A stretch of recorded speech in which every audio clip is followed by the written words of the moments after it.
We're talking under your roof. You know, it's one thing to know a lot about what somebody does. It's a whole nother thing to know about more of who somebody is.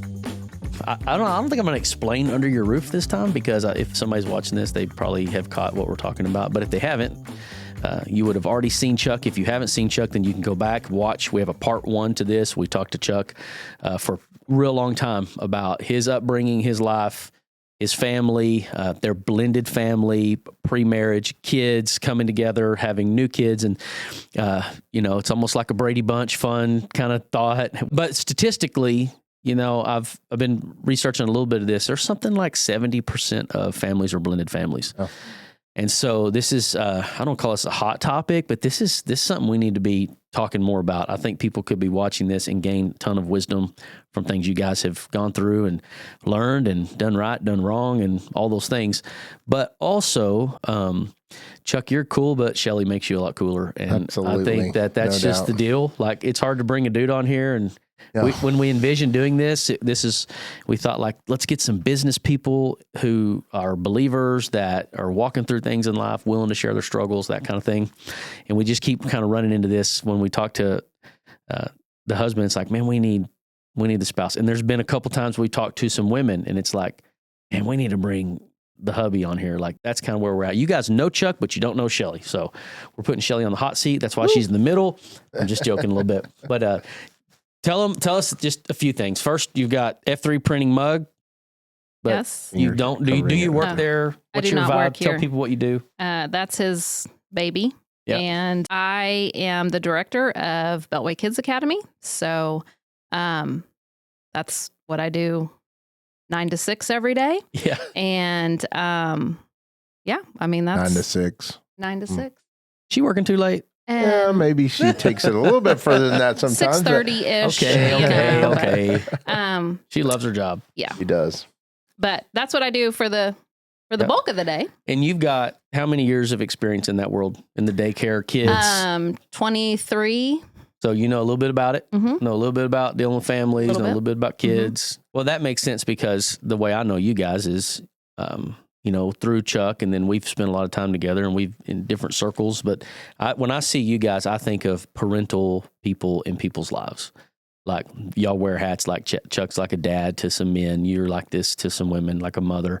But together, you guys have done a lot of serve projects together, poured in a lot of different families, lead through marriage ministry called Re-Engage. How many times have y'all been through that, would you say? Not yourselves going through it, but how many times have you led through it? This is our 5th or 6th group. Yeah, I think we decided this is our 5th. So we would have gone through the original time that we went through, and then have led it 5 times. So yeah, so leading it 5 times, you get 4 to 5 couples.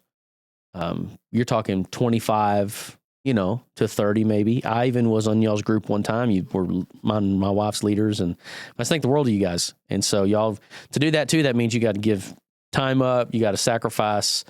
I mean, Shelley gets off work 6:30, and she's on straight to Re-Engage on a Wednesday night as fast as she can. And I'm usually late. Yeah, changing but fast paced. But the thing I think to catch is you don't have to do that. Why do y'all do that?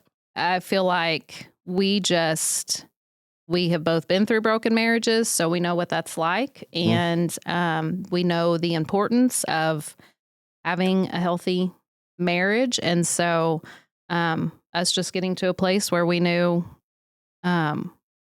We were searching for more, not that our marriage was in crisis by any means, but we hadn't ever been through Re-Engage at the church, and we'd been through everything else. So we thought, well, why not, And, but obviously in that, just learning so many tools to be able to make things better and work on the things that we needed to work on.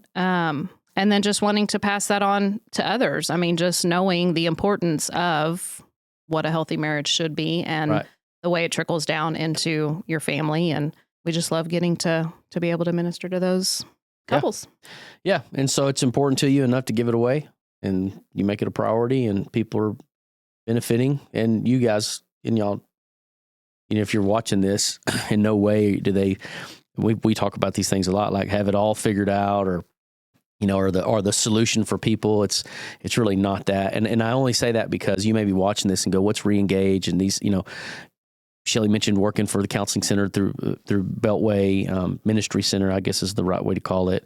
But we're not talking about Beltway Park Church here. This isn't that. Yeah. Reengage is open to anybody. That's right. That ministry center is for the city of Abilene. It's for the big country. It has a foster, teenage counseling connection to it as well. And so it's, you guys are serving the city of Abilene. It happens to be you guys are serving in all sorts of ways, through Beltway Park. But, Reengage has a lot of people that come in through that do not go to church there. It's open every Wednesday night. Man, and we've seen people come in through there and then take it to where they're at, and want to go home with it there. And that's the heartbeat, is like, we just want to help people, and you guys do that. And sharing those difficult times is a lot of times what helps people the most. And so I know, having, you said broken marriages, you've both been previously married. You've been married. How long have Chuck told us, but we got to check his math. 18 years. Okay. We'll have to go back and see. I don't remember what he said. Hope you got it right, dude. Yeah, because that's out there. I'm the one that got it right. She's the one that would question it. I have no memory whatsoever. He remembers everything. We are working on 19. We're getting close. April will be 19 this year. So yeah, I remember, as we're just talking, one of the things we got into a little bit that I wanted to dive deeper into was this thought of coming in and being kind of new mom or new dad for existing kids, and but also being like, he's my husband. And so, like, even a conversation of, listen to your mother. Well, that's my mom. What are you talking about? Your mom, just some of that. What is some of that? I know you have one kid left in the house, Bella. She's awesome. She'll be a senior next year, which is going to be a ton of fun, but they'll go by like that. And then y'all be empty nesters. But if you could rewind, like, say 5-10 years, we get under y'all's roof. We've heard Chuck's a little bit of what that's been like. And Chuck, you can interject, but what's been a couple things, or just maybe one, that you felt like has been tough to navigate in the blended family, rebuilding, new marriage? It may be something we talked about. It may be, from your perspective, something totally different we didn't think about. I don't know. I mean, I think the idea that you have these other children who you didn't birth. I mean, as a mother, I birthed these two children over here. Like, they're my flesh and blood. And so there's obviously a bond there that is undeniable. And so when you have these other children who come in who, and they lived with us full time. And so I was their full-time mom, but I mean, we all know, like, love is a choice, and, I'm choosing to love them, but that flesh and blood bond of me birthing them and, is not there. And so just trying to figure out how to navigate that and how to nurture these children and love these children as if they were my own. And especially then when you add on the fact that they have a mother, their mother is living and here. And so, navigating through that relationship and not wanting to step on any toes, but at the same time, they do live in my house all the time. And so that just comes with, It's just a whole nother dynamic. Yeah. And so I think just, that bond of trying to figure out what that looks like and how to do that the best of my ability. And then you just add on the pressure of, it's just difficult anyway. Tristan was our most difficult child. And does he know that? If he's watching this, is he like, yep, that's me? Yeah, that's exactly what he would do too. He absolutely knows it. And so that was a very hard relationship, and just trying to, figure that out. And so, I don't know, for me as a mother, that was probably the hardest thing. Just choosing to love, which I would assume is one of the greatest things you're able to bring to the workplace because of the role you carry as a leader of other people's kids, and I've been a teacher for over a decade, and, it is a choice to love some of those kids that come in there that aren't yours. And, but you make that choice every day, and you're leading it. And so your other people are doing that too. And that's a delicate thing. I mean, when a mom and dad give their little baby over to someone for the day, like, gosh, no matter what age it is, mine's about to go to college, and I'm like, she's almost 18, and I still have that feeling we had when she was 2, So it's a huge responsibility, but you're tested in that, even if it's been hard, it's still, God's just working in these things. You might not know what that's for, and then you see it. And then maybe some of that plays back into this in the home. What would you say about Shelley if you're going back, I'm doing just math, 18 years you've been married, you've been serving in a marriage ministry for 5 years-ish. Yeah. Probably. So when y'all went into that 6-ish years ago, this whole thing's just, what would you say the house was like, life was like prior to making your marriage your top priority? I'm going to say we had a benefit, which this is going to sound really dumb if I follow it up. We had the benefit of having the big struggle of the 2 failed marriages. We didn't do everything the right way. We didn't chase after the Lord the way that we do now by any means, or the way that we should have. So in doing all these things wrong, we still had the knowledge of everything that we felt like we had been part of screwing up before. And we knew that I don't want to do that. We don't want to do that again. Mm-hmm. And to me, that led us to a place of making a choice to commit to each other completely. It's a big deal in reengage. Mm-hmm. I mean, it's like when we went through reengage the first time, we realized that we had walked through all of these things without knowing the names for them. But I remember when we had this discussion, and I remember when we talked about this, and more answer your question. I mean, I would say that I was the biggest problem, without a doubt. Yeah, let's go there. I had, let's go there. Now we got Shelley here. Let's do this. I had a lot of anger and a lot of things that I didn't know that I was doing wrong. I mean, I thought, when you love somebody and this is, I don't mean her by this, I mean the kids, when you love them and you want more for them, that sometimes you don't see that what you're doing is wrong. And so, trying to be controlling and forcing. So pointing them in these directions and thinking that I'm teaching where deep inside my heart about it was right. It's just my direction was wrong. Yeah. And a lot of that, it took a huge change in me to finally get to the point of seeing that. But I think for her, she just was patient with me and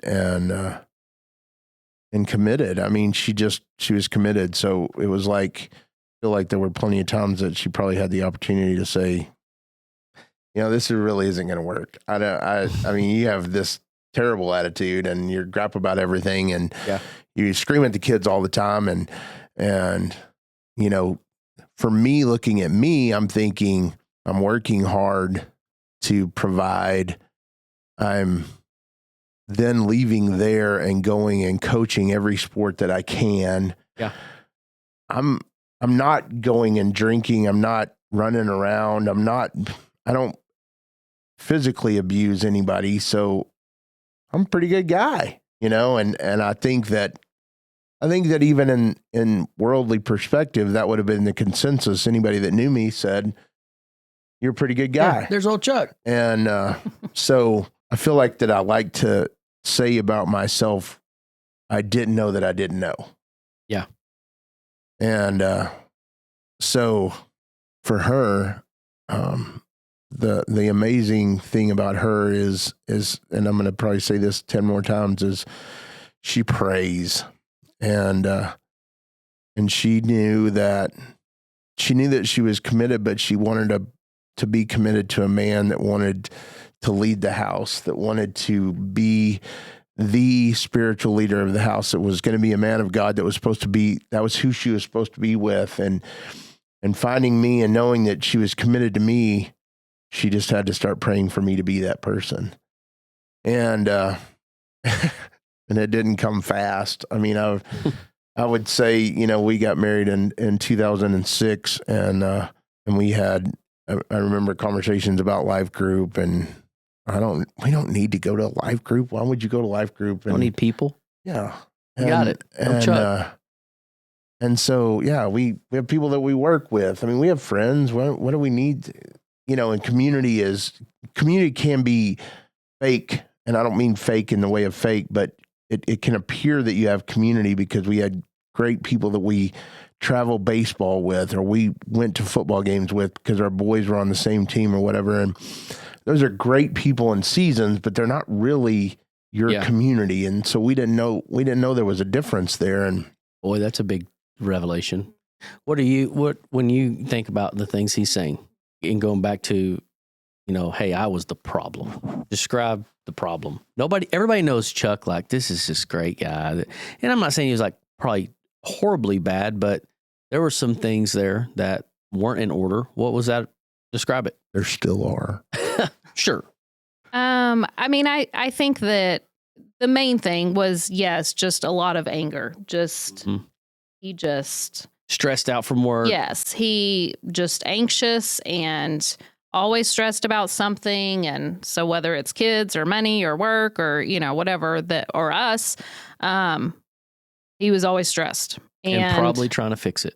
Yes. And so, thinking he could fix it. And so I think that was probably the biggest hurdle. Was when we first got married, we were living in a 900 square foot house with 4 children and the 2 of us. And that was like, where was that? What was this here in town? Yeah. Just a little south. Yeah. Yeah. So, but yes, so just loud, and I wasn't used to loud, and that's not my nature anyway. And my parents weren't like that. And so that just was a complete shock to the system. And, so, I mean, obviously all of those things just kind of brought their own, just weirdness, and just trying to navigate that. And like you said, I mean, he was a great person, great dad, involved, great all husband, all of the things. I'm not hearing anything terribly bad. No. But you're seeing somebody that's like, there's so much more, or you wouldn't have married him in the first place. Right. He's not what you had. This is what you want. Right. But you see more. And I don't think those prayers, sometimes people hear we're not saying go pray, I'll just pray he'll change, or I'll pray she'll change. More, it's like, just pray that they'll become who God wants you to become, who he designed you to be. Mm-hmm. You can't change each other. Mm-hmm. That's not, if you start with that place, then it ain't going to work out well at all. Was some of you being loud, just trying to get your voice to be heard because there's so much going on in your home? Or is it really just like, he has a loud voice. He didn't have to be that loud. I don't know what she's talking about. I'm very quiet. So calm. I'm reserved. Peace, patience. What I was going to say earlier is when we talk about blended, kids without kids being blended, they don't always want to be the greatest little thing to help everything. They're gonna, you don't get to tell me this. You don't have to tell me. So when you throw the blended in and the words like, you're not my dad,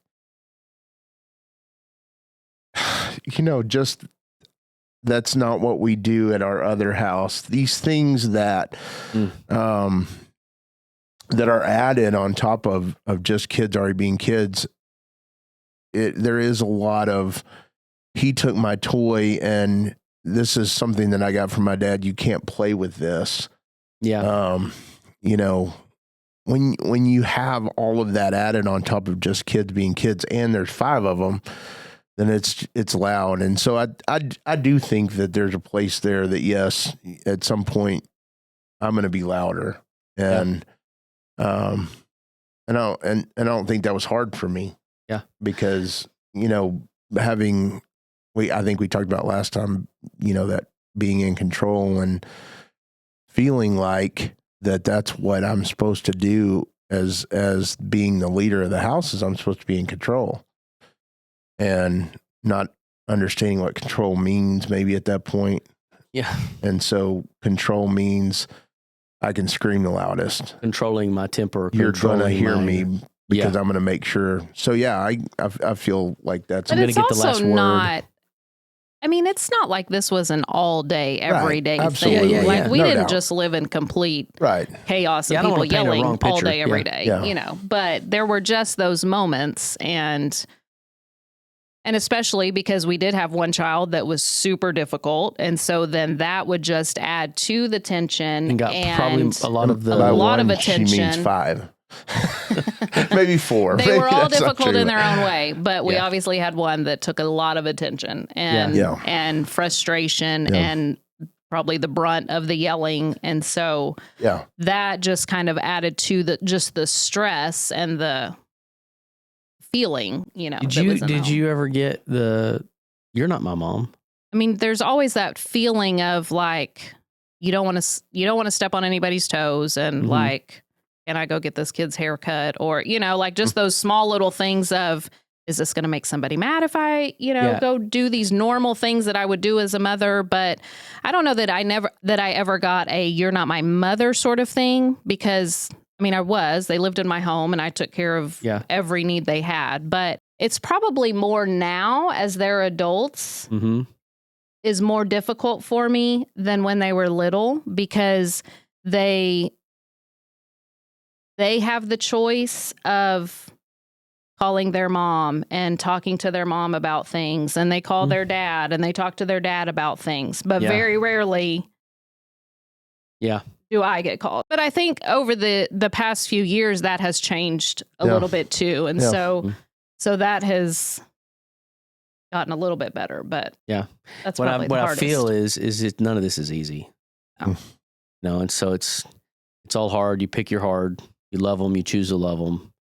And man, you guys, you've done in all that you're trying to navigate through, whatever the stage is, you're still trying to hang on and make your marriage priority to all that, which is also hard. Like, it's just hard. Life's just not easy. People that say things, just go do what makes you happy and all this stuff. It's like, man, if you're gonna step across the line and say, all right, I'm a believer, like I'm a Christian, I'm a believer, then you're subscribing to a sacrificial life. And it's going to be suffering, and it's finding the joy in the trials. It's looking back and going, it may almost make you tear up, but that's not a bad thing. It's not because you're not strong. It's actually a strength because there's a weakness in that. And I mean, there's just so many things I could just sit here and pick at to go, man, talk about a couple heading in the right direction. What about, you kind of alluded to it, but co-parenting? You're a man that had not full custody of these two, but you did. That's rare. My dad had full custody of my oldest sister whenever I was born. I had an older sister that she's 5 years older. I didn't even know that she was my half sister until I was like 8 or 9 years old. I just had no idea. But that's because her biological mom was never really in the picture until now, and she's 50. And that's becoming a newer thing. But what was co-parenting? What was that? It was hard. Hard. Yeah. We had the same, we tried to be on the same schedule. So both of the other sets of parents lived here at the time when we started all of this. And so they had weekend rights. So there were seasons where we would have weekends. They would all go to the other parents. Yeah. And then there were times that they would get switched up and but for the most part, they were all home together.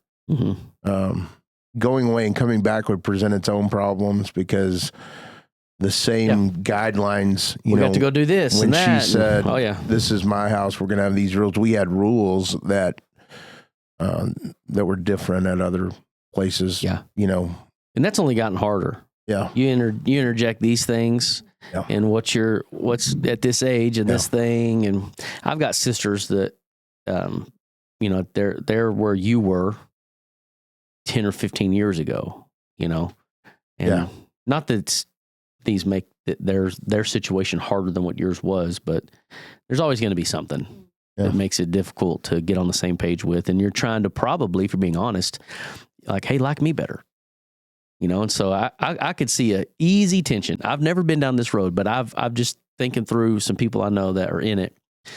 You want your authority to be the strongest. You want your voice to be the most dominant. This control thing you're describing, you Chuck and I know each other extremely well, and I'm just like this. I know what I'm talking about. Yeah. But yet they don't always receive that. Yeah. And then you're in a battle. It would feel like if I had another, dad at times or mom getting that same time or some of it, and so being able to just surrender to that and let God take control of that would be really hard for me. Yeah. That'd be difficult. Especially when you don't have the relationship with the Lord. I mean, so we both grew up in different ways in church, but that was very much presented, in our lives. But at that point, when we came together, we weren't chasing after him. Yeah. And you just hadn't made him Lord of your life yet. We had not. And so now all your peace and all your happiness is coming from worldly things. And so if it's going you think good, about that it, works. If not, you put it in a perspective of, we know what's right and wrong. So we're leaning on that, but we're not guided by that because the lack of relationship. So you have the presentation of rules is what it really comes down to at that point is we know that we were doing this wrong. We know that we're struggling through areas that we need to be better on, but not being able to figure out how to get there except for just work harder. Yeah. And I think that's easy for me. Working harder has never been a problem. Right. I can always find a way to, I'm really bad about us we don't take vacations. I mean, now we go on mission trips and that's better, but we don't go on vacations because for so many years I thought, well, I can't, I need to work harder. Yep. And, when you work harder, you just dig a deeper hole and, it's harder to see your way out of it. It's like okay, so what do I do here? Well, I got to work harder. How do I work harder when I'm working harder? Work a little harder. And it's harder. it's just, having all of that mindset of rules, put us in a place where we knew we weren't doing things right. We just didn't know how to figure it out. And, I would say that's where she was, again, way ahead of me, because at that point was when she started praying that I want him to be the man of God that leads our house.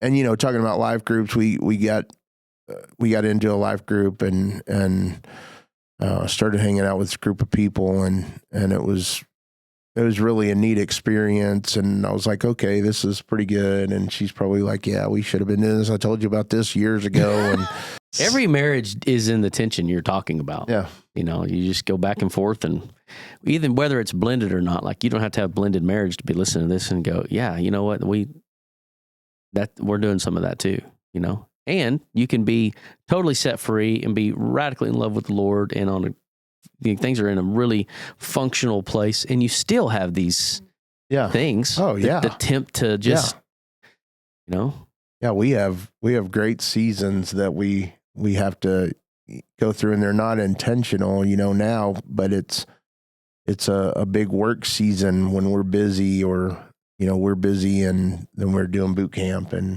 I find myself being taken out of the game, or she's trying to open a daycare, and you're doing great things, but the purpose, the thing that's so important in a marriage is the intentionality of us first. We have to be first with the Lord, second with us, everything else. I catch myself trying to we've got an 18-year-old, or she's soon to be 18 in the house, and she's into things, and I'm trying to learn them through the things they're into. We've never launched a kid out of the house, as we kind of wind down, that had to be, the first one was Tristan. No, the first one would have been Brittany. Mm-hmm. Yeah. And now they've got 2 babies. Yeah. See them quite a bit, you guys fish a lot, and I know there's a whole other world there we won't get into, but so you're connected there. Then Tristan, he moved away, and he's kind of trying to figure out who he is, like everybody does at that age. I'm 44, still trying to figure out a few things out. And then you got Dylan launched. Yeah. I see him town. Married and Sundays. 2 kids. Mm-hmm. And then Kylan launched, and she's been here and then moved. She went to Tech. Yeah, she left, went to Tech. And she's in North Carolina. No, she's in North Carolina. And then you got baby Bella, and she's my daughter's life group leader. She's so we're 17. Thankful baby for Bella her. is 17. And she's going to launch. So what are y'all going to do? At the moment, I don't know. It's weird it's so weird. It's weird for us, but it's funny because literally in the last 2 weeks, I've had 2 people that have just been like, she's really 17? Like, What happened? when did this happen? And Yeah. she's about to go to college, like just the reality for a lot of people, because Bella's just always been Bella, and she's always there. And, the girl's been dragged to more things than the poor thing, just no doubt. She's getting her time to shine right now, man. It is crazy, and it's hard to think about because she's just always been there. I'm like, I don't know what we're going to do without her. She got the most of the best of us, which is a big deal. I mean, we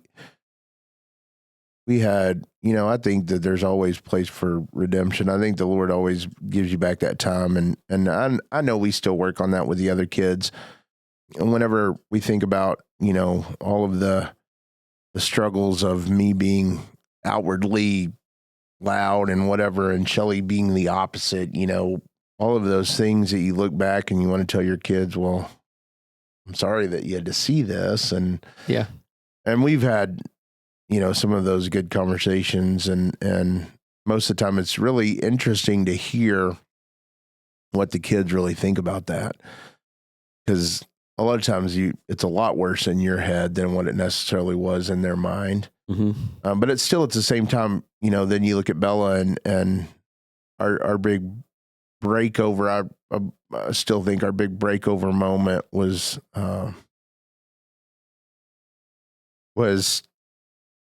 we had a terrible year in 2012. 2012 was just, we just looked at that and thought, gosh, we just got to live through this year, and lost my dad early in January, and he'd been fighting a battle with cancer, and so January, I think it was 18th, we lost him, and then her dad was here for the funeral, and 2 weeks later we were in the hospital with him, and he had a glioblastoma and had surgery to remove that out of his head, and then we lost him in May, and just a hard year. My aunt died, my artist died. Christmas Day, Tristan had a car wreck, and we spent Christmas Day in the hospital, and Man. It was just like, can this year ever end? And you want to take your kids, you want to find the biggest closet and just hide out. We got to get done. And I don't know what it is about the calendar changing over, but 2013 changed over, and we felt like we could breathe again. I mean, for me, I think that the anger, the grief, all of that stuff really, that was when it probably just got the worst. And I think that's probably when Shelley started praying the most, And, that's kind of how that works. So I was able to see it. I remember being able to grab her and say, hey, I don't even like me right now, so I don't know how you do. And we were able to go to a little grief share thing at church, and not only get help, but help others. Something about that's just amazing when you are able to talk through things, and other people get better because of it too. And then finally had the opportunity. I had plenty of opportunities, but I finally took the opportunity 2014 to go to boot camp. And it was just, all of those things about not knowing that I didn't know. It was just right there. And all of those things that she was praying for. And I didn't even know that. I didn't even know that at the time. Here I was thinking I was doing good, and learning that there's an incredible difference between being a good guy and being a man of God. And I think that, just coming back different, I really think that those things, and I say 2012, even as bad as 2012 was, it took 2012 for 2014 to happen. Right. So maybe you're in a place right now where things are hard and you don't understand why, but if you keep on don't give up. Just keep going, because that great breakthrough's coming, and ours was that year.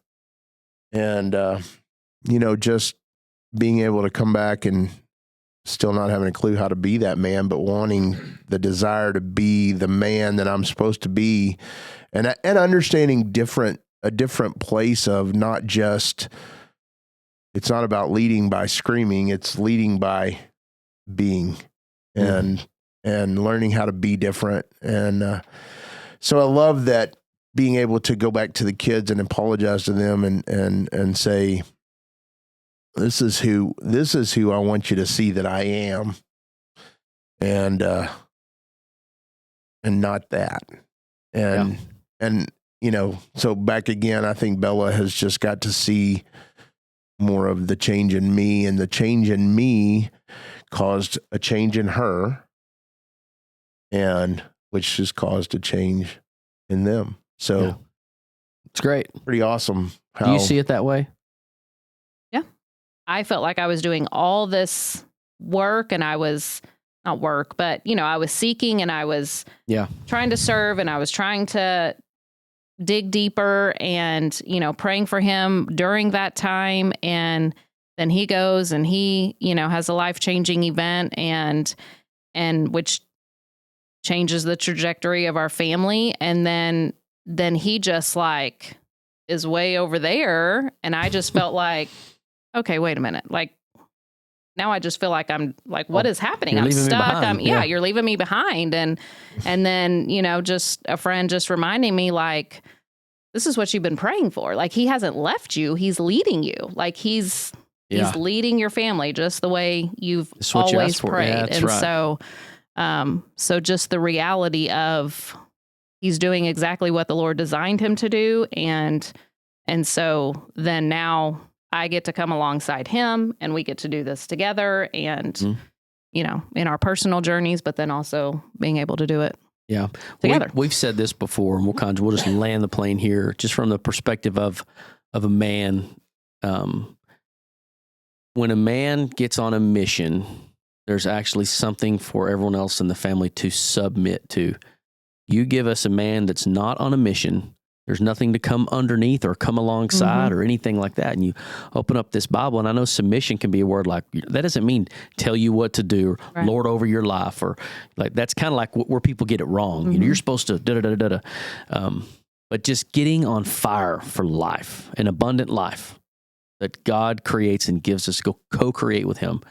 That's exciting, and that's what you want. And that one, I don't fault or see any. I have 2 daughters. I was raised with 3 sisters.